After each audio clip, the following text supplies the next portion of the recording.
Hello and welcome everyone, I'm Ari Lax, and this week I'm going to be recording some Standard with Bradley Hill's Jeskai control deck that he finished second at the SCG Tour stop in Knoxville with. Um, we've seen control decks do well in this format, just not super recently. I mean, the finals of the Pro Tour was Grixis versus Jeskai, right? But at the same time, we've seen mostly Blue-White Flash and Black-Green Delirium. Just, 7 of the top 8 decks from Knoxville were those decks, and 26 of the top 32, I believe, were those decks. So to see a control deck in the finals is kind of a point that you should be watching for. So to go through, reasonably heavy on removal. We have 4 sweepers in this deck, only 1 Fumigate because it's not good against, Blue-White's threats are basically Gideon or whatever. Black-Green's threats like Ishkana, Emrakul, you're not going to Fumigate those away. Whereas Radiant Flames actually has a purpose in terms of mopping up random stuff, and also just being the faster sweeper against vehicles/dwarves. We've got a mix of Blessed Alliance and Immolating Glare. Glare is always going to hit its target. It's going to kill that Smuggler's Copter, but at the same time, the life gain off Alliance is pretty nice to have. So the mix is good. I think if you were going to lean in a direction, you'd lean towards the third Glare over the second Alliance. But mixing it up so you're more likely to draw 1 and 1 and not have the absolute wrong one in multiples is pretty nice. And then we've got a bunch of Harness Lightning.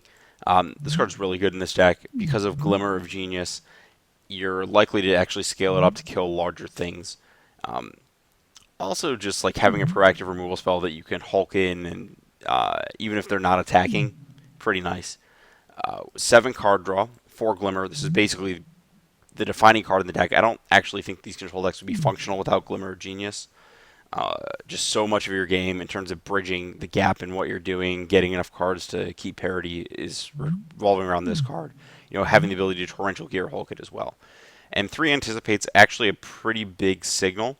The reason for that is if you think about what you would play 4 anticipate if you were really interested in card selection, but this implies that there's a mid-game point where your mana really counts, and you can't afford to be drawing anticipates at that point, or spending multiple turns in the early game casting them, so there's only 3. To jump back to the removal real fast, only 1 Quarantine Field is interesting to me. I think that this card has the potential to be really important, because it's your only way to proactively kill a Gideon that's resolved. So I could see potentially, I want to play these games, but another Quarantine Field might be interesting to talk about. 7 counters. Don't ask about this split. I could not answer why you have 3 Void Shatters, 1 Scatter to the Winds, but you do. Whatever, I guess it's another way to kill your opponent, but not really. And then on the cheap end, you have 1 Negate and 2 Revolutionary Rebuffs. This is like... People, I think their impression of Revolutionary Rebuff is a lot lower than it should be. This is basically your mana leak. This is bridging you to your late game. This is your early interactive counterspell that stops Planeswalkers or whatever. Like Liliana, you need something that does that, and you need something that does that and answers creatures. It is worth noting that Negate nicely counters Smuggler's Copter. It's a common use for it. Moving along, you have 7 threats, so pretty straight across the board, evenish numbers. Couple Nahiri the Harbinger. This card, the exile in it, one of the issues with Blue-White, at least, I know when we tested for the Pro Tour, was that it had these issues with permanents that it needed to exile, like Scrap Heap Scrounger. It had to play some pretty, medium cards like that opened it up to, like Stasis Snare that opens it up to Fragmentize. And you get to play Nahiri in this deck and exile stuff without that issue. Also, just being a little bit of a quicker finisher, and it's also just kind of backbreaking with Torrential Gear Hulk. You have a Jace, Unraveler Secrets, just as card advantage engine, and then obviously Torrential Gear Hulk. This is really how you win most games. Just a very powerful card. Basically the Shriek Maw mode, the Mystic Snake mode, the Muldrifter mode, depending on whether you return Void Shatter, Glimmer, or Harness Lightning, they're all just great. You just kind of cast this card and you win pretty easily. Not a lot to say beyond that.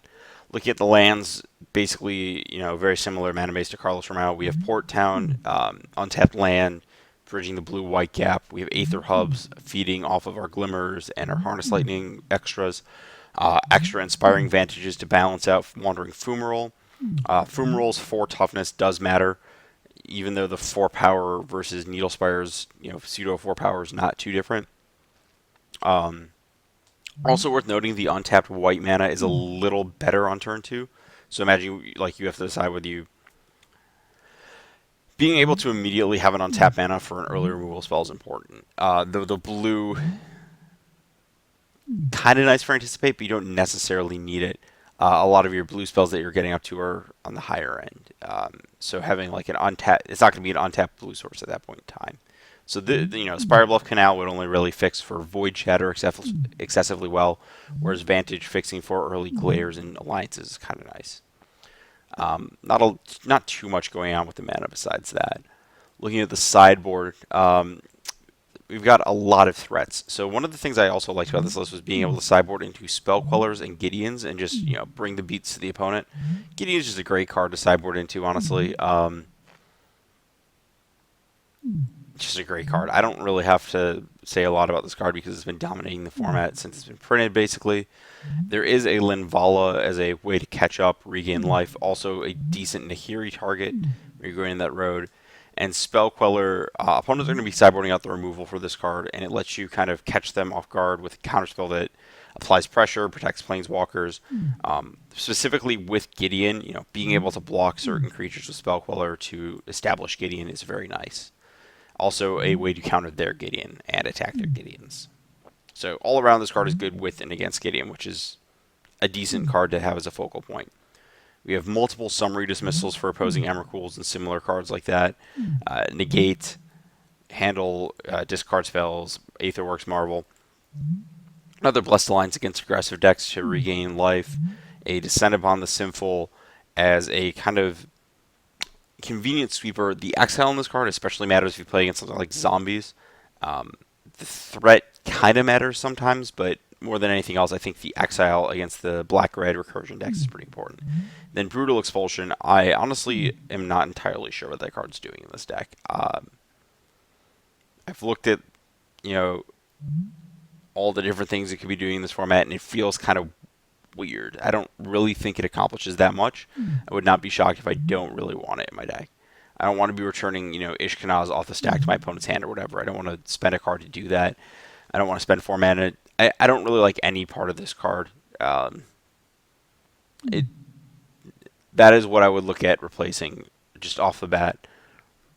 But I really like everything else the deck is doing. So that's, your 2 random sideboard slots are not something I'm especially worried about when the rest of it looks like such a cohesive unit.